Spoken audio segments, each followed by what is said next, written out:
जैन मेरे प्यारे सभी साथियों को स्वागत है आप लोगों का। यूपी पुलिस 60,244 का डीबीपीएसटी होना है 26 तारीख से। तो आप में से ही बहुत सारे कैंडिडेट्स का मेरे पास मैसेज आया कि आधार कार्ड को अपडेट करवाना क्यों जरूरी है, कि करवाना है कि नहीं करवाना है। डॉक्यूमेंट्स में कोई भी गलती है अगर आप लोगों की तो वो लोग क्या करेंगे। और ईडब्ल्यूएस यानी कि जो एक अलग से जो चीज दी गई है, आप लोग देखे होंगे जो डीबी चेक लिस्ट है, तो ईडब्ल्यूएस कैंडिडेट है तो उनके लिए एक स्व घोषणा पत्र मांगा गया है। इसके लिए मैंने एक वीडियो बनाया हुआ है, तो उसमें मैंने विस्तृत रूप से जानकारी दी थी, लेकिन इस वीडियो के माध्यम से भी मैं आप लोगों को ईडब्ल्यूएस के स्व घोषणा पत्र के बारे में जरूर बताऊंगा कि वो कहाँ से मिलेगा आपको और कैसे उसको आप लोगों को भरना है। ठीक है। अगर आपके डॉक्यूमेंट्स में कोई भी गलती है तो आप लोगों को क्या करना है, इस पर भी बहुत सारे मेरे पास कमेंट और बहुत सारे मैसेज यानी कि प्रश्न आप लोगों के आए हैं। तो आज की वीडियो के माध्यम से इन्हीं सारे सारे सवालों के जवाब मैं आप लोगों को दूंगा। देखिए, सबसे पहले अगर मैं बात करूं तो आप लोग मेरे चैनल को सब्सक्राइब कर लेना। जितनी भी चीजें होती हैं, जैसे छोटी छोटी जो कंफ्यूजन होती हैं, जो आप लोगों के क्वेश्चन वगैरह होते हैं, तो मैं जरूर उन पर विचार विमर्श करके और अच्छी तरह से उन उन सभी क्वेश्चंस का जवाब लेके मैं जरूर आप लोगों के सामने आता हूँ। ठीक है। मेरा टेलीग्राम चैनल भी है, मैं वीडियो की लिंक डिस्क्रिप्शन में दे दूंगा, तो उसको भी आप लोग ज्वाइन कर लेना। उसमें क्या है कि आप लोगों को डेली प्रैक्टिस सेट करवाए जाएंगे और प्रीवियस ईयर के प्रैक्टिस सेट भी रहेंगे सभी वैकेंसीज के, और आने वाली अपकमिंग वैकेंसीज के भी प्रैक्टिस सेट, मॉक टेस्ट वगैरह रहेंगे, और जो भी अपडेट वगैरह रहती है वो मैं टेलीग्राम चैनल पे अपडेट जरूर करता हूँ आप लोगों को। ठीक है। चलिए दोस्तों, बात करते हैं आज की वीडियो के माध्यम से कि आधार कार्ड आखिरकार अपडेट करवाना क्यों जरूरी है। देखिए, जो नोटिफिकेशन आया है, जो एडमिट कार्ड आप लोगों के डाउनलोड हुए हैं, तो उसमें जो दिशा निर्देश दिए गए हैं, इसलिए मैं कहता हूं कि जो भी डीबी चेक लिस्ट आई है या जो भी दिशा निर्देश आए हैं उनको आप लोग अच्छी तरह से पढ़ लीजिएगा। ठीक है। तो जो दिशा निर्देश दिया गया है, तो उसमें 4 पॉइंट जो हैं वो सिर्फ और सिर्फ पहचान पत्र को लेके ही दिए गए हैं। पहला पॉइंट क्या है कि पहले पॉइंट में ये बताया गया है आप लोगों को कि आपके पास एक वैध आधार कार्ड होना चाहिए और पूरे 12 अंक उसमें, यानी कि पूरे 12 आधार नंबर, जो आधार नंबर होता है वो 12 अंक का पूरा होना चाहिए। ऐसा नहीं कि कटा पटा कहीं से हो। ठीक है। दूसरा क्या है आप लोगों का कि अगर आप लोगों ने आवेदन पत्र भरते समय आधार कार्ड नहीं लगाया है, तो आपके पास या तो पासपोर्ट होना चाहिए कोई भी, या फिर आपके पास ड्राइवर लाइसेंस होना चाहिए, तो आप लोगों को यानी कि डीबीपीएसटी में वहां यानी कि बैठने की अनुमति दी जाएगी। तीसरा पॉइंट महत्वपूर्ण, स्पष्ट रूप से लिखा गया है कि अगर आपके पास आधार कार्ड नहीं है, पासपोर्ट भी नहीं है, या फिर कोई भी पहचान पत्र नहीं है, तो आप लोगों को डीबीपीएसटी में बैठने की अनुमति नहीं दी जाएगी।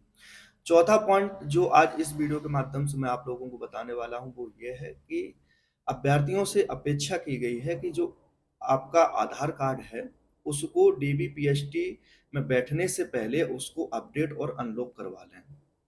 अब देखिए, पहले इसी पे चर्चा कर लेते हैं कि अपडेट करवाना क्यों ज़रूरी है। देखिए, अगर आपका आधार कार्ड मान लो बहुत साल पुराना है, जैसे मान लो 10-12 साल पुराना है, ठीक है?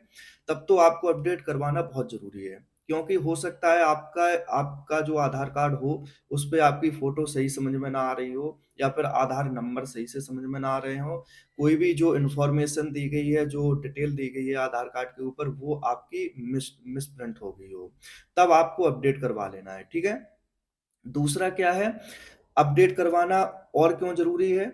भर्ती बोर्ड ने इसलिए अपडेट करवाने के लिए बोला है कि आपका जो आधार कार्ड होना चाहिए वो स्पष्ट रूप से, आपकी जो फोटो वगैरह है वो अच्छी तरह से स्पष्ट रूप से उस पर दिखनी चाहिए, और आधार नंबर भी स्पष्ट रूप से, और जो डिटेल होती है आपकी detail plus date of birth, और जो पीछे पिताजी की डिटेल जो रहती है, और जो एड्रेस वगैरह रहता है वो भी एकदम से पूरा अच्छी तरह से उसमें यानी कि प्रदर्शित होना चाहिए। ठीक है। तो इसलिए अपडेट के लिए भर्ती बोर्ड ने आप लोगों से अपेक्षा की है। दूसरा क्या है कि जब आप लोगों की डीबीपीएसटी होगी तो वहां पे बायोमेट्रिक होता है। ठीक है। तो बायोमेट्रिक में क्या है कि जब आपका थंब थंब वगैरह का बायोमेट्रिक होगा, आँखों का बायोमेट्रिक होगा, तो सेम आपने देखा होगा कि जब आधार कार्ड आपका बना था, तो आपके फिंगरप्रिंट भी लिए गए थे, थंब प्रिंट भी लिए गए थे, और आँखों के भी प्रिंट लिए गए थे। तो ये सब चीज़ें जो डाटा रिकॉर्ड होता है, ये सारी की सारी चीज़ें अपडेट वो आधार कार्ड से ही लिंक होती हैं वहाँ पे। अगर आपका आधार कार्ड फर्जी होगा, या फिर अपडेट नहीं होगा, या फिर बहुत ज़्यादा पुराना होगा, या उसमें कोई भी दिक्कत समस्या आएगी कि आपका फिंगरप्रिंट नहीं आ रहा है, कि आपका थंबप्रिंट नहीं आ रहा है, कि आपका आई जो होती हैं वो सही से नहीं हो रहा है, तो आपको वहाँ पे दिक्कत हो सकती है। तो इसलिए आपको अपडेट करवा लेना बहुत ज़रूरी है, ठीक है? अभी तक बहुत सारे कैंडिडेट जो हैं हमारे साथी हैं वो अपडेट नहीं करवाए हैं आधार कार्ड को। तो देखिए आपके पास पूरा जो दिशा निर्देश था, जो एडमिट कार्ड था आप लोगों का, आप अगर स्क्रॉल करेंगे तो नीचे डीबी चेकलिस्ट और दिशा निर्देश आप लोगों को दिए गए थे।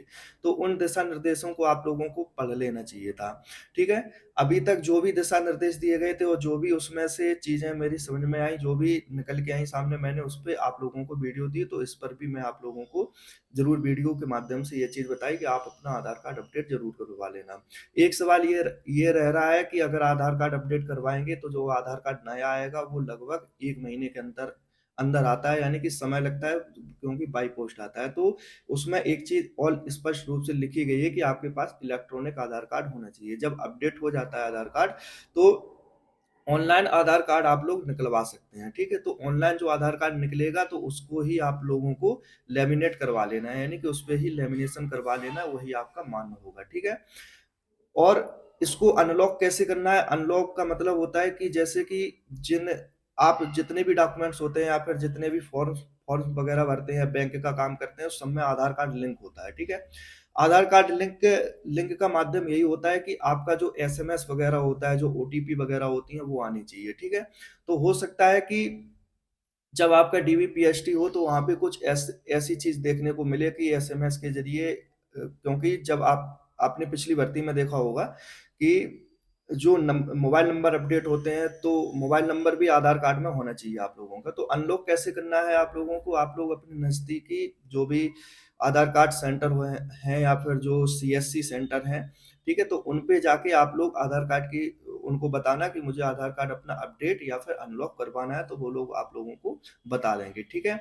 या फिर आप लोग यूट्यूब से भी सर्च कर सकते हैं कि आधार कार्ड को अनलॉक कैसे करना होता है, तो वीडियो के माध्यम से भी आप लोगों को समझ में आ जाएगा।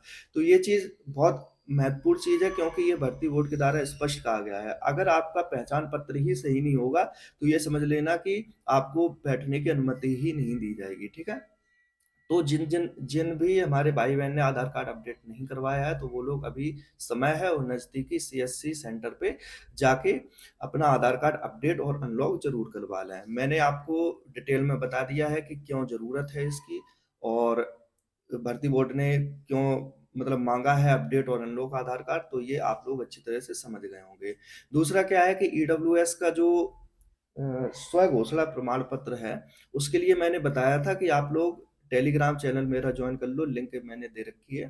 तो उस पर वो पीडीएफ के रूप में दिया गया है या फिर आपको नहीं अगर आपको लग रहा है कोई दिक्कत है, तो आप जो साइट है सरकारी रिजल्ट खोलना, उस पे जो यूपी पुलिस का जो साइट है, उस पे वो नोटिफ़िकेशन डाउनलोड कर लेना आप। तो नोटिफ़िकेशन के प्रारूप नंबर 4 में सबसे नीचे जो प्रारूप दिए गए हैं सभी के लिए जो प्रमाण पत्र दिए गए हैं एससी, ओबीसी, ईडब्ल्यूए, एक्स सर्विसमैन सबके लिए दिए गए हैं, तो वहाँ पे आप लोग स्क्रॉल करके नीचे जाना, तो परिशिष्ट नंबर 2 आएगा और प्रारूप नंबर 4 आप लोगों को वहाँ पे पीडीएफ जनरेट कर लेनी है, ठीक है? तो आप लोगों को अगर पीडीएफ वगैरह जनरेट करने में दिक्कत हो रही है, तो आप लोग टेलीग्राम चैनल मेरा इसलिए मैं बता रहा हूँ जॉइन कर लेना, उसपे पीडीएफ दी गई है, आप उसको किसी भी नज़दीकी सेंटर से जो ऑनलाइन जो फॉर्म वगैरह ऑनलाइन करते हैं या वहाँ से प्रिंटर से आप लोग निकलवा लेना, 1-2 कॉपी रख लेना उसकी, ठीक है?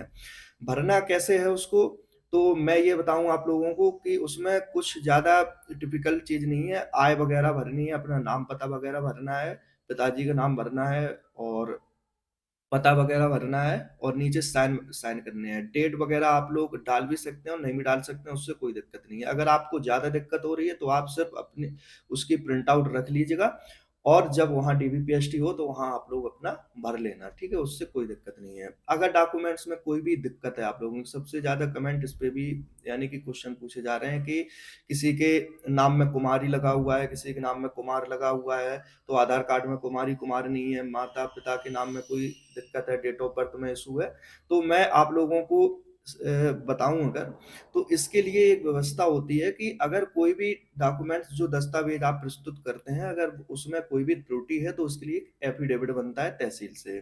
तो आप जब जाएँगे तहसील में तो बताएँगे कि मेरे इस वाले डॉक्यूमेंट्स में ये नाम है, सब मतलब डिटेल है और इस वाले डॉक्यूमेंट्स में थोड़ी दिक्कत है।